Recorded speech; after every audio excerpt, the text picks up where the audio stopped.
قفك إلهي المير مسؤول وغنقي أما أقون أما المو دليع أما أضون مسؤول كا وصلاة عن أمرين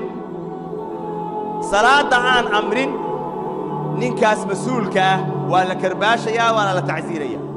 تعزير أرقبنا على تعزيريا محايا إله يا رسول بو عاسي يا قفكاس إله يا رسول أيو عاسي بدنا أبيالك سيداس أبيالك مطي تعزير أدو بدي واحد تعزير يا جير الماني أدو بدي عيالك بقولي جتشوجة إني تكلاني إنك الورقة ما هي أسوي صلاة واحد لقيها بصفك هراء إن أنا لقوا واجد بتاعية أيجي نقولي جتشوجة أوكي ما هي أمري ما هي صوك حين ما هي كل حناقي ما هي تعزير أيو مذيع إلا تعزيره محايا إله يا رسول أيو عاسي مسؤولية دي لصاري أيو نضيع وحاند أوقاتها قف والبو الموها دوها اللابو الخاسر الأول قفك وهو الرئي أو خساري ووالدك وكي كسور رفاضي وكي دلي وكي وحسوب بري وكي هبينكي أكعي وهو يدي علوش كقاده هدو المو خص أديو الموها اللابو الخاسر الأول وحوي ووالدك والد مرugaysan والد buuq iyo qaylo ku nool walwal iyo walbahaar ku nool maxaa ka soo bax muxuu dhali karaa muxuu tarbiyan karaa ilmihiisu see noqon karaa ma ilmo faraxsan buu noqon karaa ii jawaaba ma ilmo faraxsan buu noqon karaa ma ilmo faraxsanaan karo ilmahaagu wuxuu faraxsan yahay markaad labadiina isku faraxsantay waxay ka bilaabataa tarbiyada wanaagsan ikhtiyaaru zawjati saalixa haweenay saalixad ah oo wanaagsan inaa u doortid naftaada guurkaaga mustaqbalkaaga qof ahlu diin oo saalixada inaad dooratid waa tilaabada koobaad nabiguna wuxuu noo sheegay sallallahu alayhi wasallam guurka marka la yiraahdo dadka dabeecadahoodu afar kama baxsana gabadha inay u guursadaan hantiya maal ay leedahay qurux ay leedahay nasab iyo qabiil ay ka soo jeedo iyo magac iyo sharaf ay leedahay iyo inay u guursadaan diin ay leedahay inay u guursadaan markii nabigu sheegay buu qofka muslimka ah nabigu wuxuu ku hanuuniyay inuu wax ku doorto diinka inuu wax ku doorto way asaga baaqi noqonaya asaga haraya maalku waa dhamaan quruxdu way baabiin qabiilkii sharaf la bari baa laga yaabaa inuu hooseeyo sharaftaba laga qaado oo la duleeyo laakiin diinku waxa weeyaan salaaxa adduunka iyo aakhirada weey wuxuu nabigu yiri calayhi salaatu wasalaam xadiidka fi sahih muslim ad-dunya mataa' wa khayru mataa'i ad-dunya al-mar'atu as-salihah adduunyadu waa raaxo daldalaalkeeda iyo nolosheedu waa raaxo waxaana ugu raaxadeeda ugu khayr badan oo ugu wanaagsan mataacda adduunyada almar'atu as-salihah wa haweenayda saalixada ah ayaa nabigu yiri sallallahu alayhi wa alihi wasallam khaladka aan ka gal caruurta waxa weeye in aan sunnada la raacin marka mucaasharada ee sariirtu ay dhacayso oo labada qof ay is arkayaan habeenkii iyo maalin markay rabto marka la is arkaayo inaan sunna la ilaalinin طيب rasuulku wuxuu yiri sallallahu alayhi wa alihi wasallam haddii uu bal fiirso adkaartaan yar haddii uu qofku oran lahaa markuu reerkiisa la kulmayo bismillah اللهم جنبنا الشيطان وجنب الشيطان ما رزقتنا انت هدو اقرن لها الهي يو بسن كاغان هوشن كو غدنيا وا marka ugu horeysa allah naga ilaali labada yada kulmaya shaytaanka allah wixii caawad nagu arsaaqdana shaytaanka ka ilaali oo habeenka ilaahi ilma ku arsaaqo wuxuu ilmaha shaytaan dhibi maayo waligi shaytaan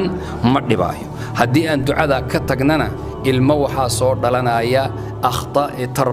tarbiya ahaan u khaldan ba soo dhacaya yaa soo dhalanaya tayib waxa aad u badan baryahan dambe qof walba wuxuu juhdi ku bixinayaa mustaqbalka naftiisa iyo awlaadiisa inuu wixii dhibaato ah iyo faqriga iyo gaajada ka badbaadiyo cimaaradihi iyo guriyihii buu dhisayaa dakaakiintii iyo ganacsigii buu gelayaa meel kastuu dhaqaale ka raadinayaa wuxuuna u dagaalamayaa ilmahaaga mustaqbalkooda iyo inaad cidna u baahan ilmahaaga mustaqbal wanaagsan u samee mustaqbal wanaagsan oo la tag hadday tahay tacliim hadday tahay horumarka adduunyada hadday tahay dhaqaale hadday tahay caafimaad ilmahaaga iyo ahalkaaga noloshooda iyo xayaatadooda waa inaad mustaqbal fiican uga tagto laakiin ma isweydiisay ahalkaaga iyo ilmahaaga mustaqbalkooda xaqiiqada ahi inuu yahay say ku dhici kartaa inaad aakhiro jannada ilaahay dhexdeeda ku kulantaan oo aad wada degtaan say ku dhici kartaa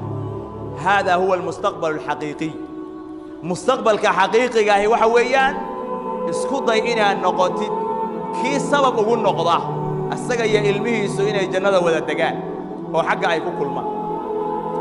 maalmahan yarka ah oo adduunyada ayaguna waa tegayaan adna waa tegaysaa adoo isle ayaan maan la sii joogti baa lagaa kaxaynaya ama adoo ilmahaagii ayaa qaar lagaa wadaya ma soconayso meesha lagu waarayo oo mustaqbalka xaqiiqada ah oo jannada ilaahay ah ma isweydiisay sidii aad uga shaqayn lahayd inaad halkaas wada degtaan ilaahay hadduu kuu aqbalo asbaabahan aad la timaadid waad gaaraysaa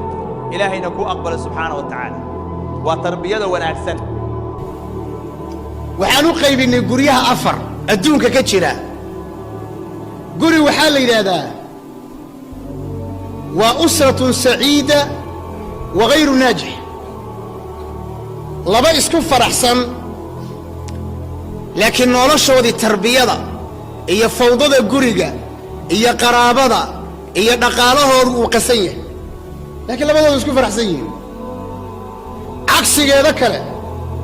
waa usratu naajix wa ghayru saciid wax walba waa isku diyaarsan yihiin biilkii waa halkan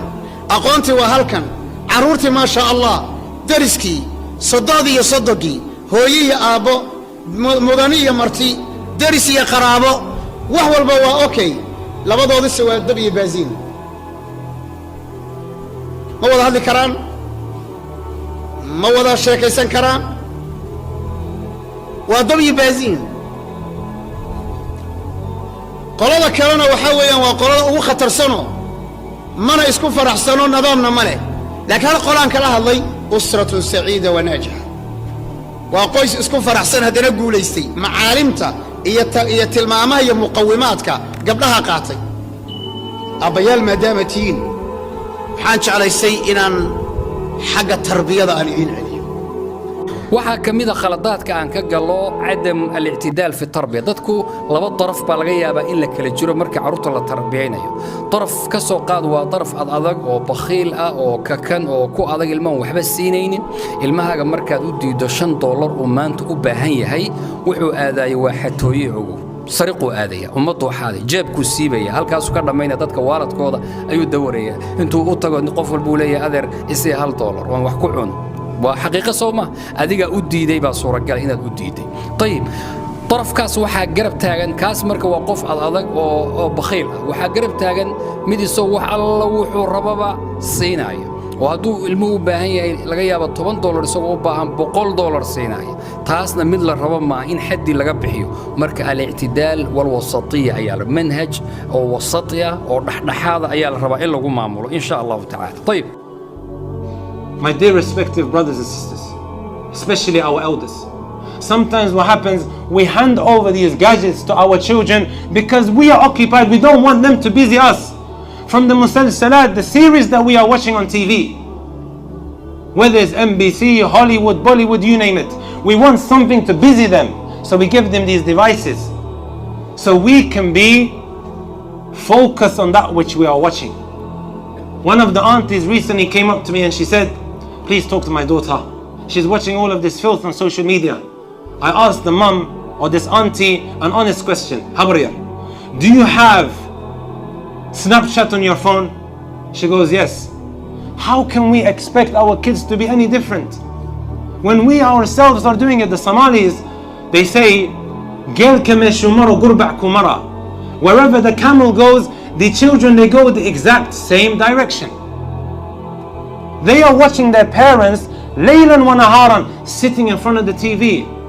Why should the child do anything different? Why should he think, okay, I need to be different from my parents?